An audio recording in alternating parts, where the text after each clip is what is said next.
Alright, so, somebody, obviously, probably me, because I said some things about Natalie Bollinger.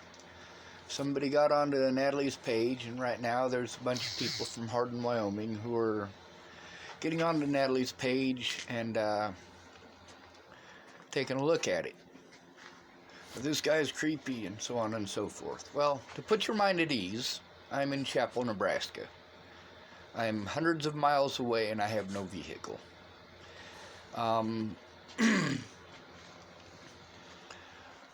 There's been a lot of harassment towards me in the last 3 years.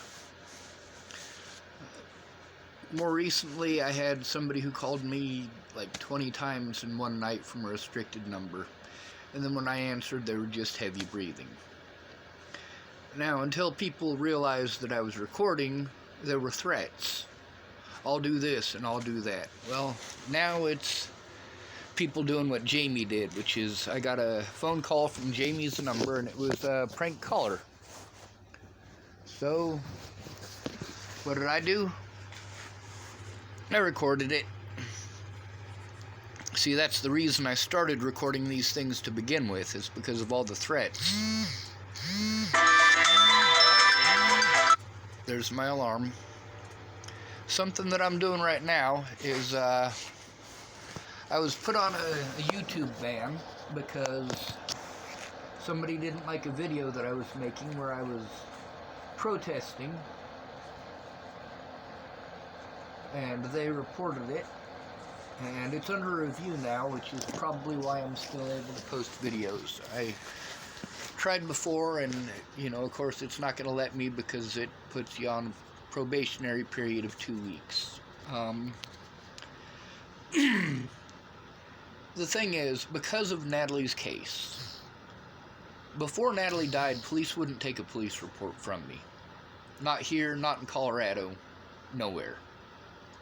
Afterwards, police have done everything in their power to prevent a report from being written, to prevent evidence from being shown in a police department, in a court of law. And that's very difficult for me. They have assaulted me repeatedly. I even got charged with assaulting a police officer who assaulted me, tried to break my wrist, and screwed up my back. Tried to break my leg as well, tried to basically twist it off of me. The problem is that the officers here in Chappell, Nebraska, there really isn't any other law enforcement to go to except for the state patrol, and the state patrol officer is friends with the police department, or with the sheriff's department here. So getting a hold of the sheriff's department about the prank calls and believing they're actually going to do something is, well, that would be stupid of me to believe that, unless I can get someone to actually go in with me. But who's going to go in with me? See, I had lots of people who said that they would, and said that they would, and said that they would, and just never did.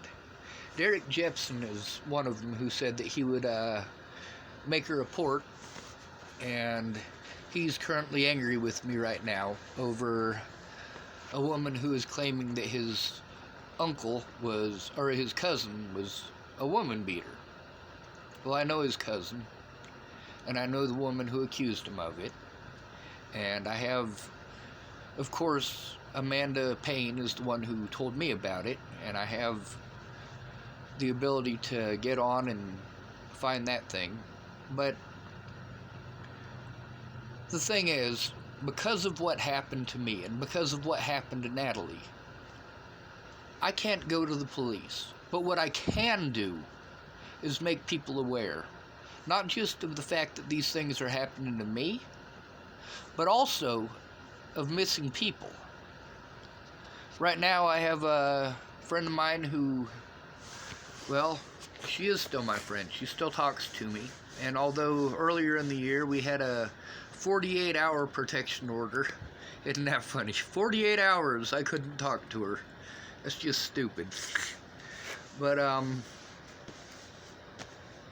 right now I'm waiting on the police to get back to me. They're supposed to go over there and I gave them her new address, which she had sent to me, and they're going to try to check her place in Rawlins, Wyoming, and make sure she's all right.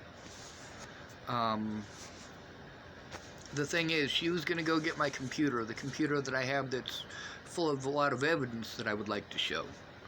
She was going to go pick that up for me last Thursday, and she hasn't gotten back to me since. I let her know that day before yesterday that if she didn't get back to me, I was going to file a missing persons report, and she didn't get back to me. So if they're not able to get back to me by tonight, I'm going to make a missing persons thing about her. The other thing is, because of what happened, I can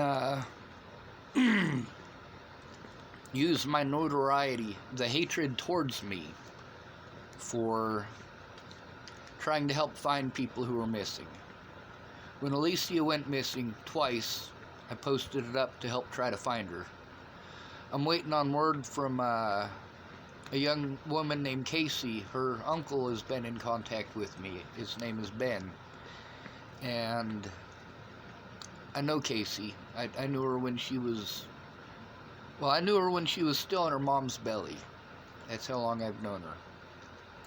So I'm waiting on word from him to see if they found her yet. And if not, I'm going to repost that as well. Actually, that's Ben right there. Apparently she's in hiding. So we'll do what we can. Right now, the major issue is the missing women of Hardin, Montana. I've been speaking about that for a while now. Missing people has always been something that's important to me. From Sarah Rubiolo to Brittany. Brittany I actually know from here in Chappell. And she was found, thank goodness. She's actually doing well for herself. And Sarah Rubiolo, she was found as well. There was a man named Nathan Forrest, and he was found dead in Wyoming.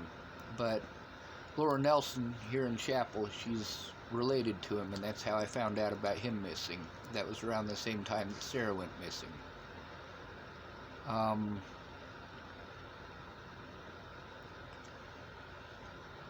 When Natalie went missing, the first thing I did was try to help find her. When Hannah Pendergrast went missing, the first thing I did was try to help find her. When Alicia Bollinger went missing, the first thing I did is try to help find her. Now, mind you, Natalie and Alicia did some really fucked up shit to me the year before she died. Really fucked up shit. Them and their friends were just relentless in their cruelty. And then when she got shot in the head, that cruelty got even worse. There's a lot of professionals that should have come forward, but because of me not having any money, these professionals I wasn't able to get a hold of. I was constantly on the move. All of my money has been spent moving from place to place to place. And that sucks. One of them, my therapist in Colorado, his name is Jeff Ritter.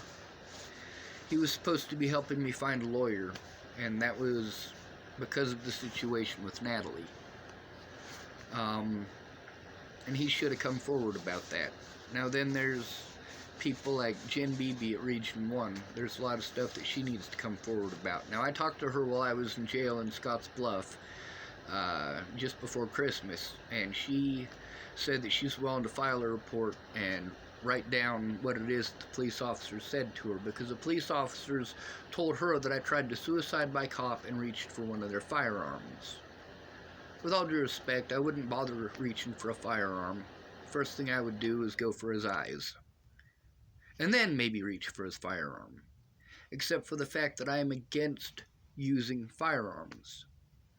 I had a gun for a while there, a little jalapeno gun, 88 cents at Walmart, and I filled it with jalapeno juice. That was used in a court date that I wasn't even allowed to go to. That was used to try to pretend like I was threatening to go shoot people. It's a jalapeno gun. It's so that people who assault me, people like Derek Apodaca, who is a sexual predator and a drug dealer, if he assaults me again, well, I don't have the money for pepper spray. At least I had enough to get an 88-cent squirt pistol.